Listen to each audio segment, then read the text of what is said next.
नमस्कार। आज हम एक ऐसी कंपनी की बात करने जा रहे हैं जिसे लोग 21st सेंचुरी का इंडिया बनाने वाला कहते हैं। जी हाँ, हम बात कर रहे हैं लार्सन एंड टूब्रो यानी L&T की। चलिए इस कंपनी के अंदर झांक कर देखते हैं। और ये सिर्फ कोई टैगलाइन नहीं है, आप जानते हैं, ये L&T की असली पहचान है। सोच कर देखिए, देश का कोई भी बड़ा प्रोजेक्ट हो, वहां आपको L&T की छाप जरूर दिखेगी। और इस पहचान को और भी सॉलिड बनाता है एक नंबर, एक जबरदस्त आंकड़ा। सुनिए ध्यान से, 6.67 ट्रिलियन रुपीस।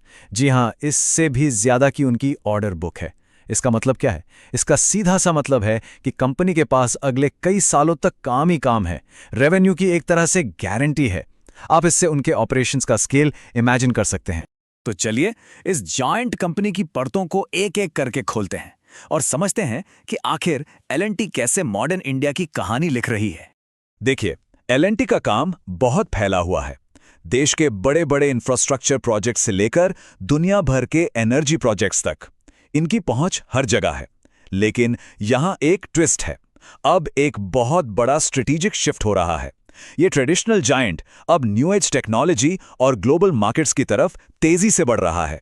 तो सबसे पहले L&T के इंजन के अंदर चलते हैं, समझते हैं कि इनका कोर बिजनेस आखिर है क्या और ये इतनी बड़ी मशीन के अलग अलग पार्ट्स काम कैसे करते हैं। आप जरा इनके रेवेन्यू ब्रेकडाउन पे नजर डालिए, ये काफी इंटरेस्टिंग है। देखिए, लगभग आधा यानी 48% रेवेन्यू तो सीधा इंफ्रास्ट्रक्चर प्रोजेक्ट से आता है। ये इनका मेन बिजनेस है। लेकिन यहां पर असली कहानी है।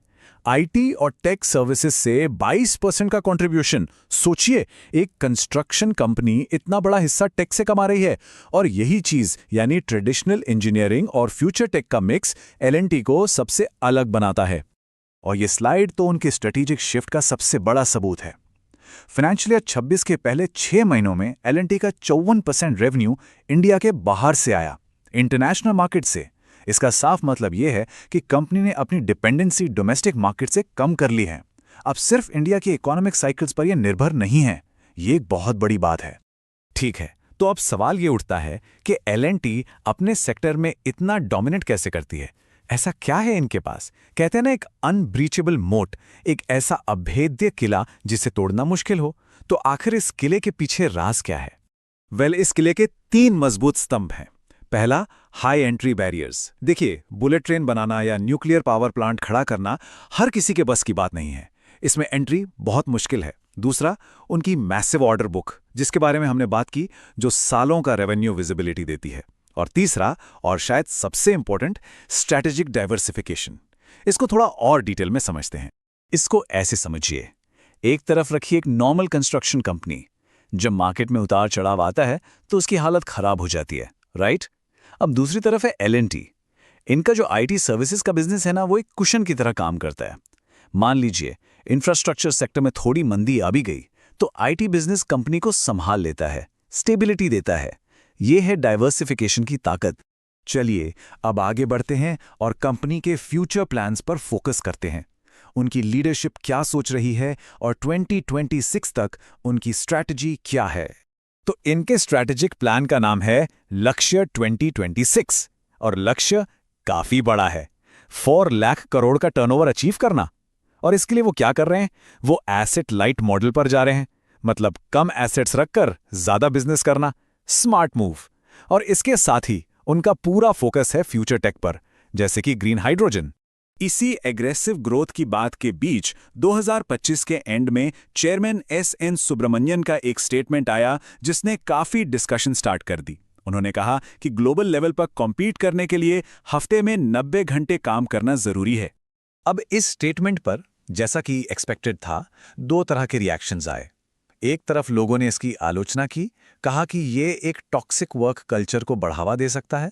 वहीं दूसरी तरफ इन्वेस्टर्स ने इसको मैनेजमेंट के अग्रेसिव ग्रोथ ड्राइव का एक पॉजिटिव साइन माना और इसकी तारीफ की। यहां हमारा काम दोनों साइड्स को जैसा का तैसा आपके सामने रखना है। चलिए अब सबसे एक्साइटिंग पार्ट पर आते हैं, L&T के नए फ्रंटियर्स। वो कौन से एरियाज हैं जो आने वाले टाइम में कंपनी की ग्रोथ को फ्यूल देंगे? पहला फ्रंटियर, और ये बहुत बड़ा है, सेमीकंडक्टर्स। जी हां, L&T अब चिप डिजाइन और मैन्युफैक्चरिंग में भारी इन्वेस्टमेंट कर रही है। और टाइमिंग बिल्कुल सही है। दुनिया भर में जो सप्लाई चेन बदल रही है, चाइना +1 की जो बात हो रही है, एल&टी ठीक उसी मौके का फायदा उठाना चाहती है। दूसरा फ्रंटियर है फ्यूचर की एनर्जी यानी एनर्जी ट्रांजिशन। यहाँ L&T green hydrogen, sustainable aviation fuel और कार्बन कैप्चर जैसी कटिंग एज टेक्नोलॉजीज में पायनियर बन रही है। इसका सीधा फायदा क्या है? इस सेक्टर में फर्स्ट मूवर एडवांटेज हासिल करना। तीसरा फ्रंटियर एल&टी के कोर बिजनेस से जुड़ा है, हाई स्पीड रेल।